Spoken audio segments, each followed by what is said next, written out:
2011. So some of us for sure were very young, we can't remember properly. What was happening in 2011? Because you keep on referring to 2011, 2011, and we're trying to imagine what really happened in the crime intelligence in 2011, which you see it now and gives you those flashbacks of what happened in 2011. Greetings once again, fellow South Africans.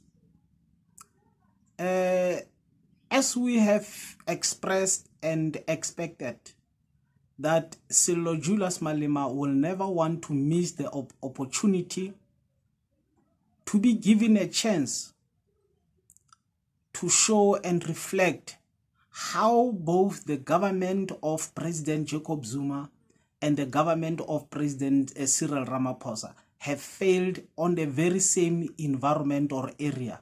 And then it will not be good for any other one to point the finger against the other.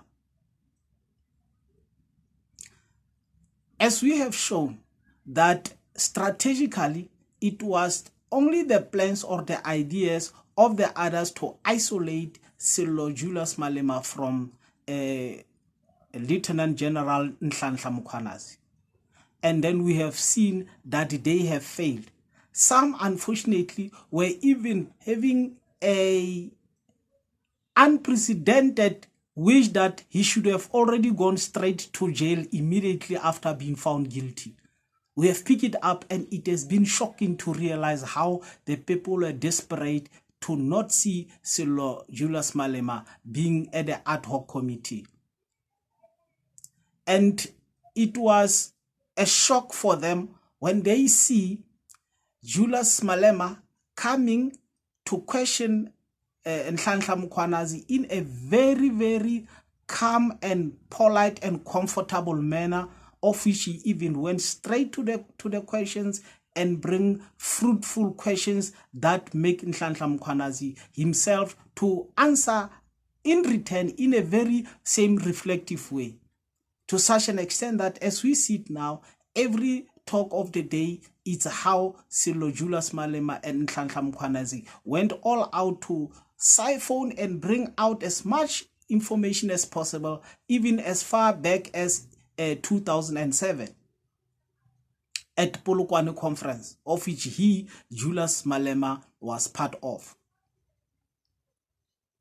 Now, as a result, it was a shock, especially for Julius Malema enemies, that he was never mentioned anywhere, Sello Julius Malema. And also, now it turned out for him to ask Nhlanhla Mkhwanazi any question that he want, that he, Sello Julius Malema, felt will be able to expose some of the serious deeds that even his own enemies will not be able to control him, what to ask and what not to ask. Because the MKP people have to come and ask questions in order to expose Ramaphosa faction. When the Ramaphosa faction had to come and ask questions in order to expose the Zuma MKP to defend each of the side of the president. But for him, Sello Julius Malema, was to show that both of them were involved in a way that has caused the mess that we are in the country. And as a result, none of them was left with anything to do against him. And the supporters or any other person that was trying to put Sello Malema in a negative way end up in this particular morning having nothing to say except derailing or talking out of the context of exactly what have to be summarized in regard to what Nhlanhla Mkhwanazi was all about. And in several occasions, like in reference to the prisoners having a better life, the people outside, Nhlanhla Mkhwanazi confirmed what Sello Julius Malema has been saying. And also about Richard Mdluli, where Julius Malema was saying and Lamola were saying, after you greeted the person that you're talking to, you must also contact say thank you to Richard Mdluli, but because Richard Mdluli was responsible to capturing their phone calls, etc. And it was under the government of President Jacob Zuma. And Mhlanhla Mkhwanazi have said, those apparatus that he said Sibia was involved with of being used to capture the phone calls of the people that even went as far as the ANC conferences.